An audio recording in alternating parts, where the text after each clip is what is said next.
All right, welcome in to Carps Corner, and going to break down some of the loss against Georgia in the Peach Bowl. Very, very frustrating and very disheartening.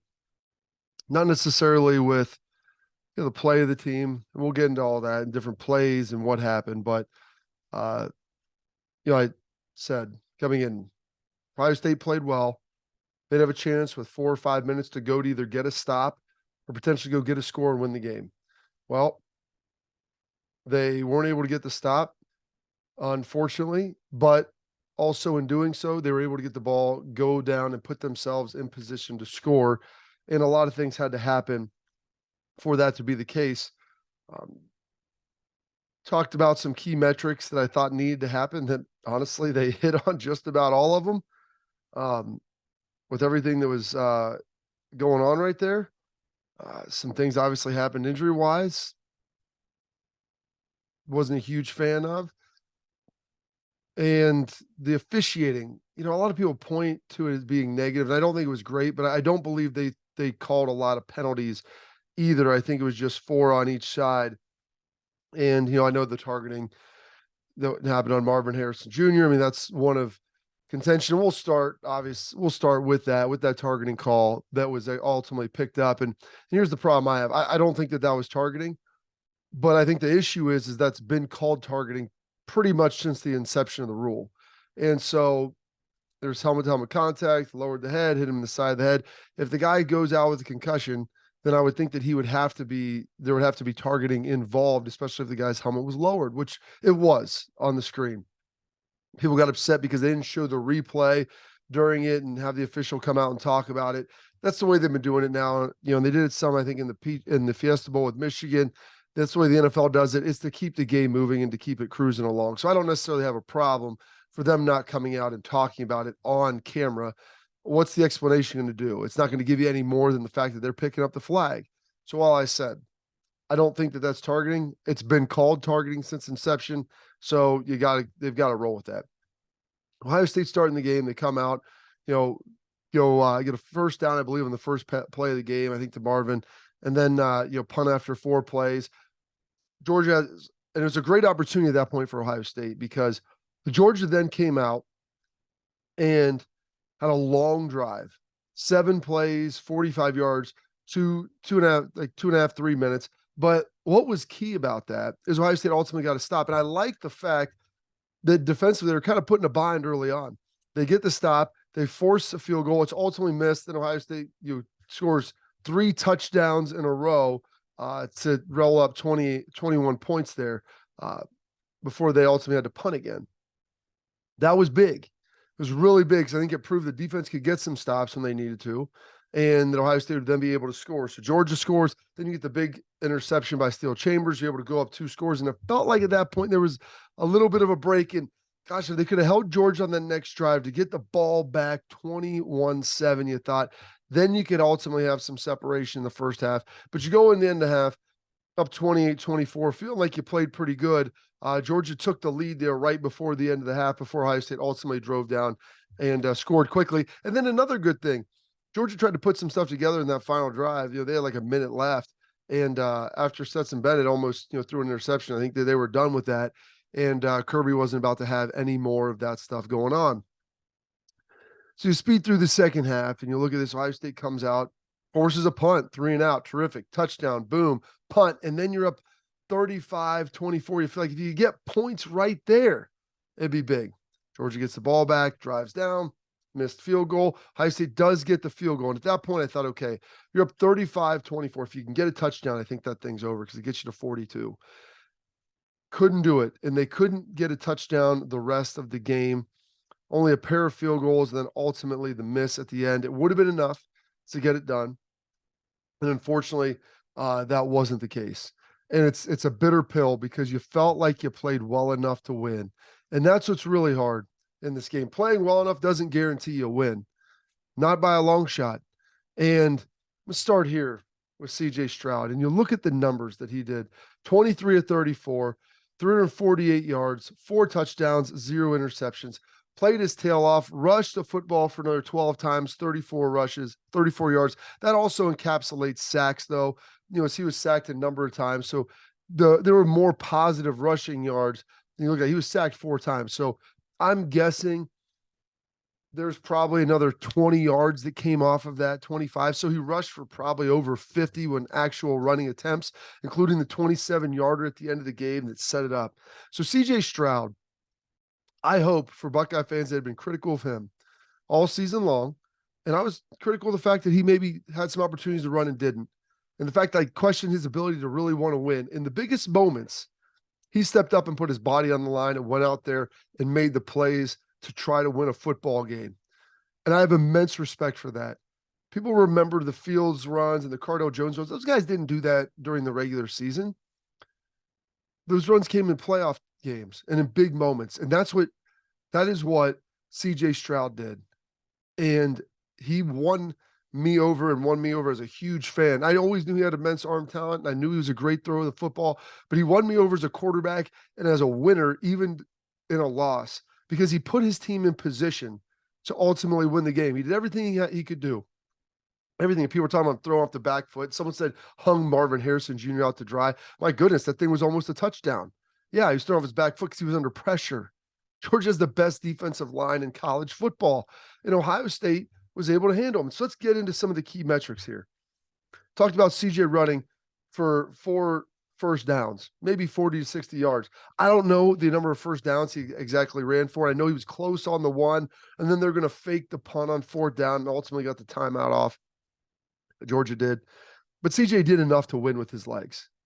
He did enough to win with his legs. He moved the chains and was unafraid and took the yards that were given to him and moved really well in the pocket. Slid the touchdowns to Marvin, sliding over there, buying time, pointing. Did a great job. Said 2 TDs of 30-plus yards. Checking the box there. Boom, boom. And maybe not 30-plus, but they're outside the red zone. They had shots. They didn't have to get all the way down in there to score. Checking that box. I said I wanted 6 explosive gains. Runs of 17 and 27 yards. Boom. Right there. They had passes 27, 31, 25, 37. I mean, some long plays. So got that checked off. A lot of explosive gains. Run the ball for over 80 yards. 119 yards rushing, 3.7. I know some of that was CJ, but Dallin Hayden, great job. 9 for 43. Xavier Johnson, 6 for 28. And Mayan Williams only had 3 rushes. But his touchdown run and the grit that he showed to find the end zone, I don't know too many other people that were able to do that. Mayan Williams stepped up, battling a knee, he was sick all week, and he went there and got the hard yards early on. And they stuck it to Georgia on 2 yards out and hammered the ball in. So kudos to the offensive line and kudos to Mayan Williams and kudos to Ryan Day, Justin Fry, and Kevin Wilson for believing in their guys and going and getting it. Really, really impressive.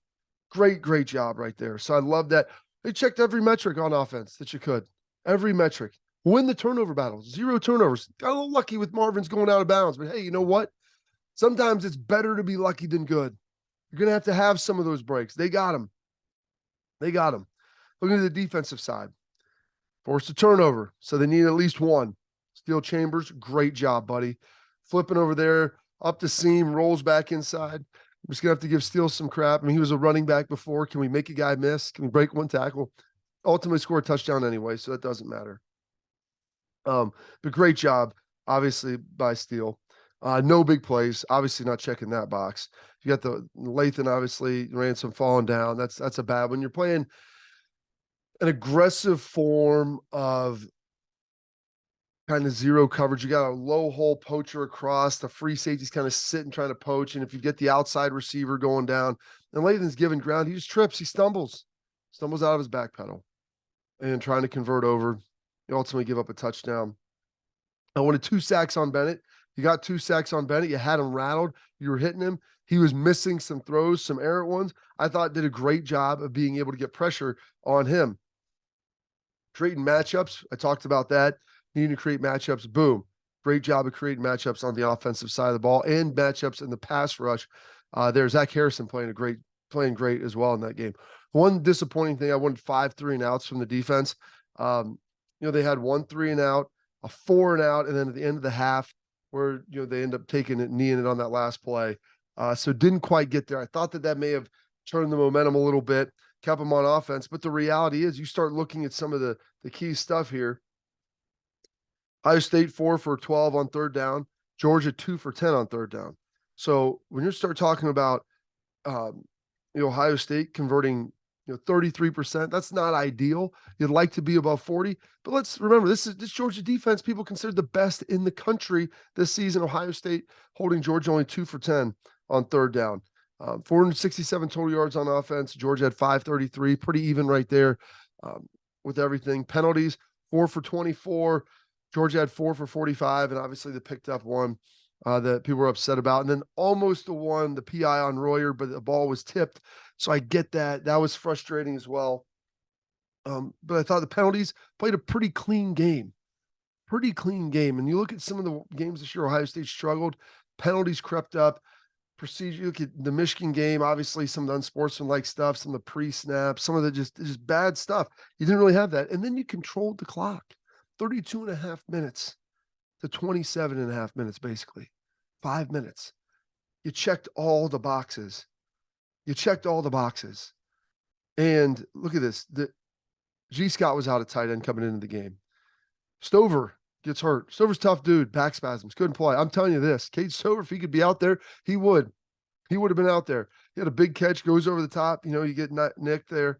Mayan, running back, really wasn't effective. Obviously still battling some stuff. Travion didn't even play. Wide receivers, you had your number one guy from the Rose Bowl down all year. Jackson doesn't really play much. And then you lose Marvin Harrison. So you're essentially on your third, fourth, and fifth receiver. One of them's former walk-on, Xavier Johnson, who you're running in and blending in at running back, who, by the way, had 6 carries for 28 yards. Emeka Ibuka came in and played big, man, big. People talked about him having drops and this and that. Played big, 8 for 112. Had a nice touchdown, had some critical third down conversions. Obviously, Marvin over 100 yards and 2 TDs. And Julian Fleming stepped up big, 5 catches for 71, and he was on the verge, I think, getting close to getting 100 yards. Then Xavier chipping in as well, and Royer having a catch. My God, Joe Royer hadn't played all year. He's been sick. He's been battling this. He's been battling that. He's a very talented kid. He's your third tight end. And you throw him out there, and you're looking around like, what are we doing? You've got him playing there. He didn't even know he's on the field because Mitch Rossi's out there because Rossi's playing running back to give you a little more firmness and protection because you got Xavier Johnson, who's a wide receiver, trying to play running back. Dallin Hayden, who's a freshman who ran it well, but you don't want to have that guy back there protecting your quarterback. I mean, Ryan Day did a tremendous job managing this game with limited personnel, with injuries aplenty. Got aggressive, called a fake punt again, and my goodness, I want to see a shot of that ball being snapped and when the timeout was happening because I don't know if that thing came out in time. And maybe they got the benefit of the doubt. Like, people talk about Ryan not being aggressive, playing loose. This guy, I'm telling you, man, he is a damn good football coach, a really good football coach. He's done a heck of a job. Doesn't mean it was a perfect game by any stretch. Get down to the end. So why are they running it? When you're trying, there's 24 seconds left. You know why?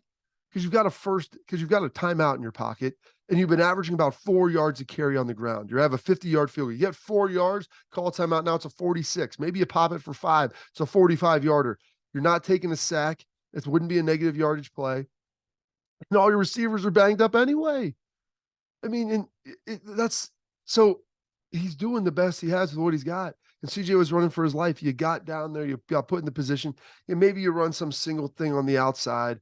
You try to put something there. They try to throw one to Xavier on an in cut, and then CJ gets, scrambling, harass, has to throw it away. And then you go out and kick a field goal and you try. Noah Ruggles misses it. No one wanted to make that. No one wanted to make that field goal more than Noah Ruggles. I promise you that. And people get on him. Yeah. I think his teammates are getting on him. All those guys look in the mirror and said, hey, we didn't play a perfect game. Noah Ruggles hit 2 other field goals, made all his extra points. Didn't make that one. Made a 48-yarder, hit the 50-yarder. It's a bad kick to have a bad kick. One to send your team to the national championship. Down by 1 against the defending national champs that you had on the ropes and had them bloody and beaten all game. So CJ Stroud put his team in position to win. Did everything he had to do. Won the turnover battle. Played about as flawless as you could, trying to navigate all these injuries, all these different things going on out there. Kevin Wilson talked about it going to be a fist fight for 4 quarters. It was a fist fight to the final gun. Ryan Day talked about being aggressive, coming out and getting after it, doing the things you need to do to try to win a game. He called an aggressive game, called a real aggressive game on offense. Fake punt, threw that out there, had it. You know what? They slowed down. And then defensively, they slowed down Brock Bowers, who was the guy who'd been a weapon for him all year. Now, Arian Smith has a big day with 3 catches for $129 and a touchdown, especially the long one, which just it hurt there. It hurt. Adonai Mitchell had a big game too. 3 catches, had a touchdown, a big one there at the end as well. So it's tough. He gave up some plays. But that's college football now. Like Jim Knowles, they forced a turnover. They were 2 for 10 on third down. You got to be better in the red zone. I think you'd want to see that. And they had some busts with lack of execution on some of the screens and a couple of the runs. You misfit some things. Like, you got to clean that up. It's the first year in a pretty complicated system. I thought those guys played pretty darn well. I thought Tommy Eichenberg and Steele did a great job. I thought the safeties played well. I mean, Lathan, he falls down. He had 9 tackles. Steele had 8. Tommy had 8. Denzel Burke, I thought, played a pretty good game. Stepped up and had a nice hit in the red zone. Lathan did a great hit. I believe that was him on Bowers, where all of a sudden now on the replay, they have some sort of 3-dimensional technology where they can see where the foot goes out and where it is and the ball and all this crap. Like where did this come from? I've never seen this before. You got that Sonny Styles out there, man. True freshman, should be a senior in high school, out there making plays. Worked him in. And honestly, like, I was incredibly happy for Zach Harrison, who I thought played the game of his life. 4 tackles, had a TFL, had a sack. Man, like, for a senior from Central Ohio who was a 5-star guy coming in, and everybody lamented the fact that he wasn't the Bosa brothers or Chase Young, stepped up, was a leader, and made the biggest plays in the biggest game.